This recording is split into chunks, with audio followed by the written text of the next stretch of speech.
அரசே தமிழக அரசே தமிழக அரசே தமிழக அரசே விடுதலை செய் விடுதலை செய் விடுதலை விடுதலை செய் அறவழியில் போராடிய அறவழியில் போராடிய உழவர் போராளி ஈசன் முருகசாமியை விடுதலை செய் விடுதலை செய் விடுதலை செய் விடுதலை செய். இப்போ பார்த்தீங்கன்னா உழவர்கள் திருநாளான தமிழ் பொங்கல் திருநாளை வந்து கருப்பு தினமாக கொண்டாடுறோம். ஏன்னா ஈசன் முருகசாமி உழவர்களின் போராளி ஈசன் முருகசாமியை வந்து இந்த தமிழக அரசு பொய்யான வழக்குகளை திணித்து கைது செஞ்சுருக்காங்க. இந்த கைதை கண்டிக்கும் வகையில் நாங்கள் வந்து இந்த தமிழ் புத்தாண்டான தமிழ் பொங்கலை வந்து கருப்பு தினமாக கொண்டாட போகிறோம். அதனால் இன்றைக்கி மாட்டு பொங்கல் தினம். அதில் பார்த்திங்கன்னா எங்கள் வாசலில் வந்து கோலம் விட்டுருக்கோம். அந்த கோலத்தில் பார்த்திங்கன்னா பொங்கல்லாம் வரைஞ்சி வச்சுருக்கோம். ஆனால் பார்த்திங்கன்னா தமிழக அரசே தமிழக அரசே நீங்கள் வந்து உழவர் போராளிய ஈசனை வந்து நீங்கள் வந்து விடுதலை செய்யுன்னு சொல்லிட்டு நாங்கள் வாசகம் எழுதியிருக்கோம்.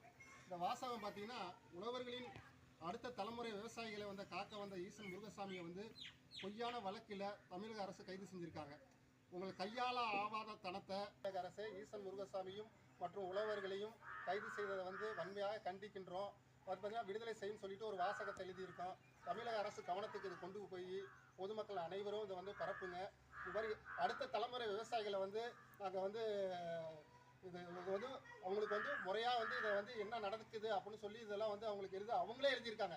இதை வந்து வாசகத்தை வந்து அந்த படிக்கக்கூடிய இந்த ஒரு குழந்தைகள் வந்து எழுதியிருக்காங்க.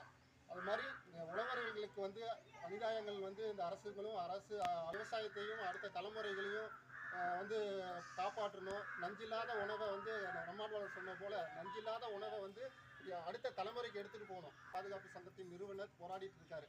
இயற்கை வளங்களையும் இயற்கை சூழல்களையும் காக்கும் இந்த சூழ்நிலையை தமிழக விவசாயிகள் பாதுகாப்பு சங்கம் முன்னெடுத்திருக்கு.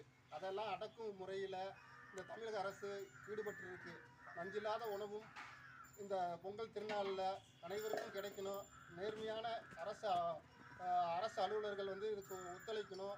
அரசியல் இயக்கங்கள் வந்து முறையாக வந்து நேர்மையாக செயல்படக்கூடிய உழவர்களை வந்து கைது செஞ்சுருக்காங்க. இதெல்லாம் வந்து வன்மையாக கண்டிக்கின்றோம். நன்றி, வணக்கம்.